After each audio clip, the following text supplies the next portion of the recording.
Alright, welcome back. Today I want to look at the namesake of the Mythic Legions Necronominus wave, Mr. Necronominus himself. I'm really glad to have him in hand finally. He completes my Dark 4. I have the mount for him already, Condibus. I have the other Dark 3 in their mounts. So for, like a lot of people, this is going to complete my Dark 4 and mounts display. If for no other reason, I'm really excited to finally get this video made so I can unbox him and get him on the shelf. Alright, let's take a look at him. One quick thing I wanted to point out that drives me a little crazy as a collector. It's such a minor thing, but I thought I'd mention it. I do keep boxes, and so for each one of these, Alithia, Erithir, Poxus, they all have the same packaging type, right? I mean, same kind of packaging. We can stack them up. They look clean. This one is different. It doesn't have like this lip up here, and it's a different box, like from the side.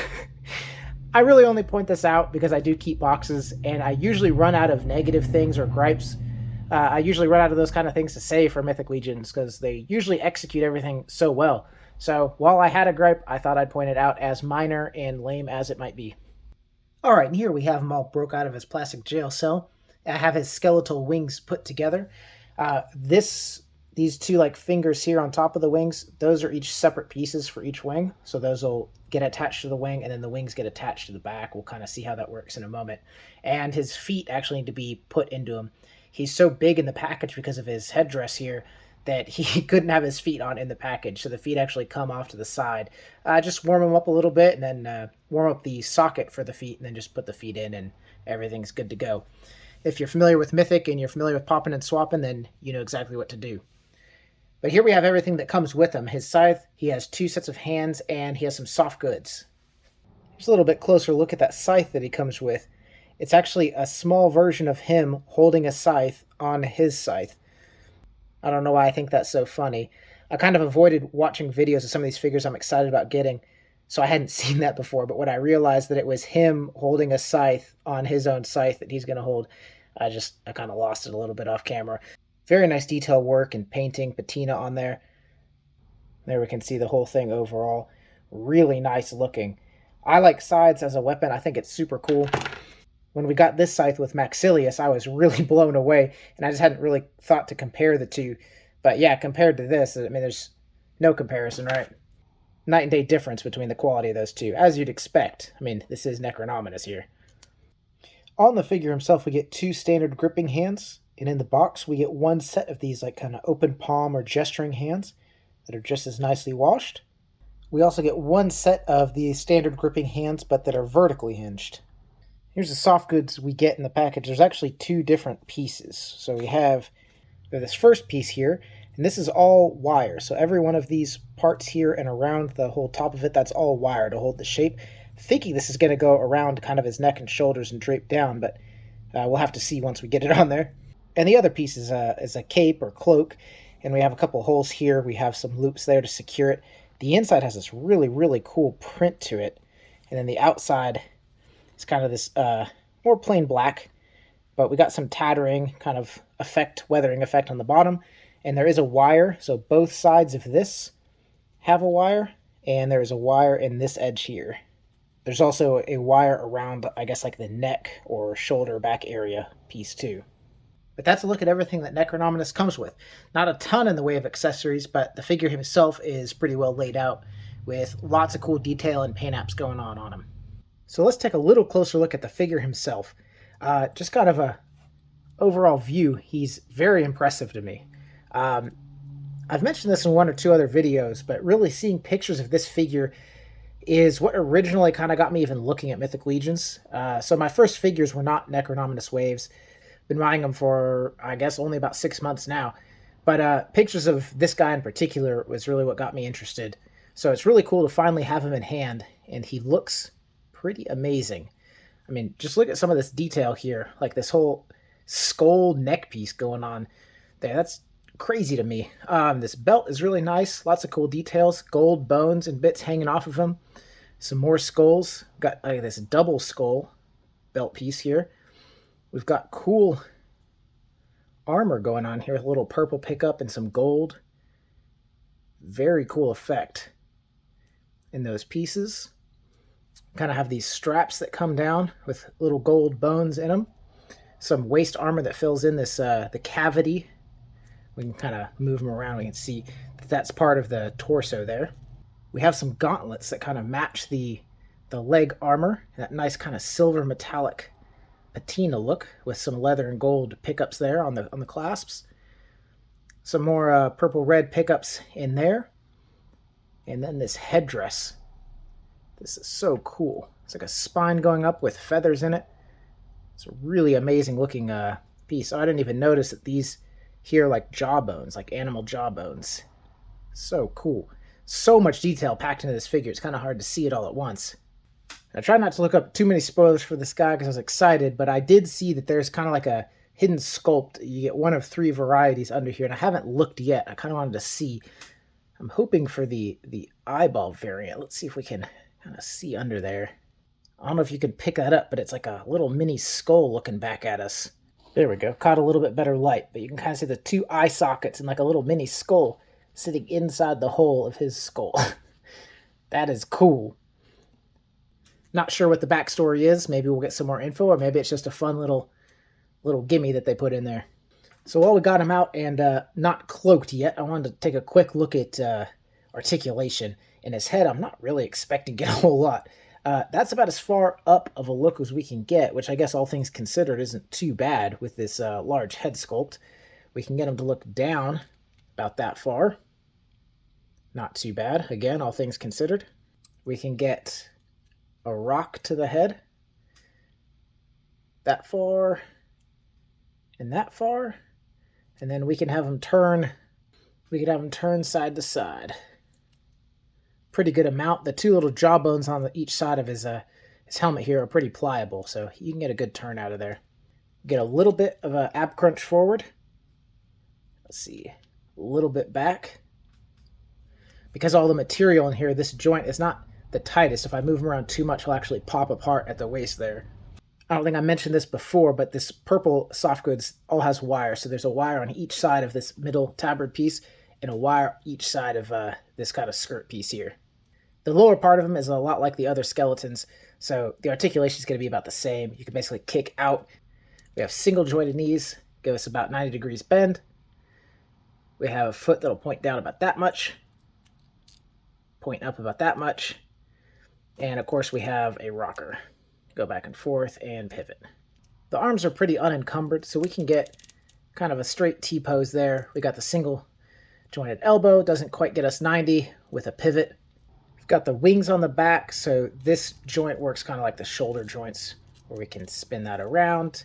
The wing does articulate here, and it pivots there, and then up here, and then up here we get it to rotate and a pivot as well. So you can get kind of a lot of variety out of that wing. And as you can see, actually the material these like bone parts are made out of is really, really pliable. So even though you should still heat it up first, I don't think you're going to worry about like breaking or hurting these. You know, if this figure takes a shelf dive and falls over, I don't think you're going to hurt these wings if that were to happen.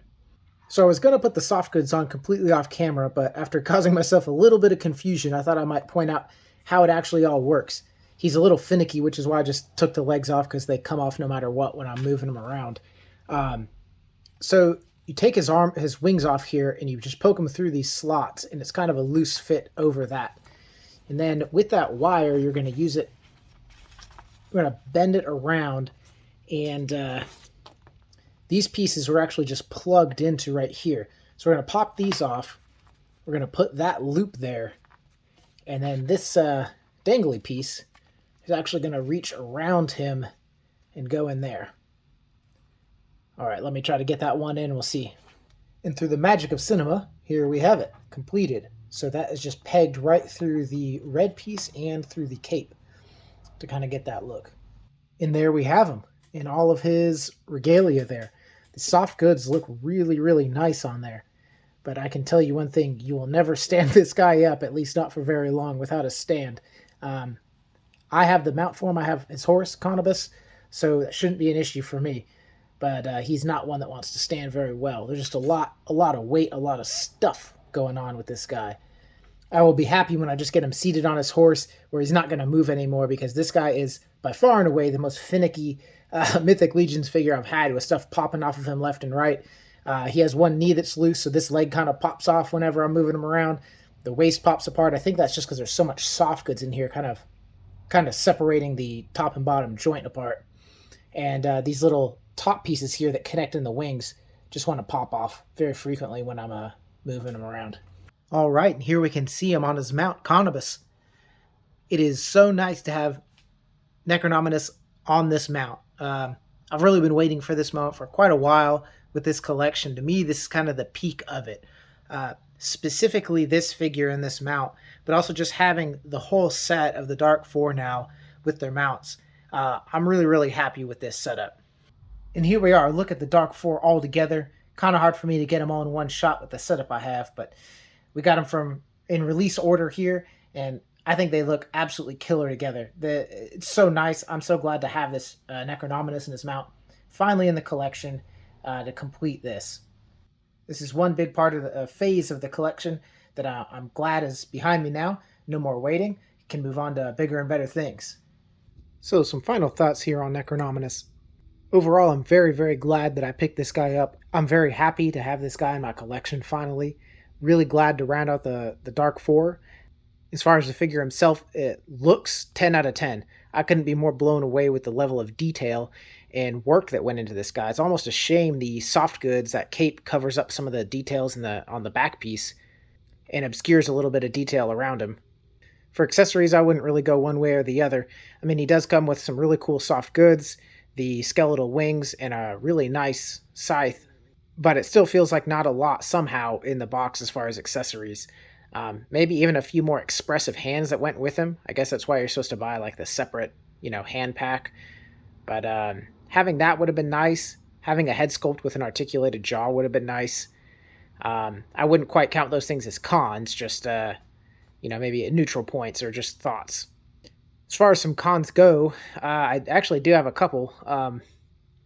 One, as minor as it might be and kind of dumb as it might be, is the packaging. It just kind of ticks me off a little bit when companies change up the packaging type when it's like in a series of things.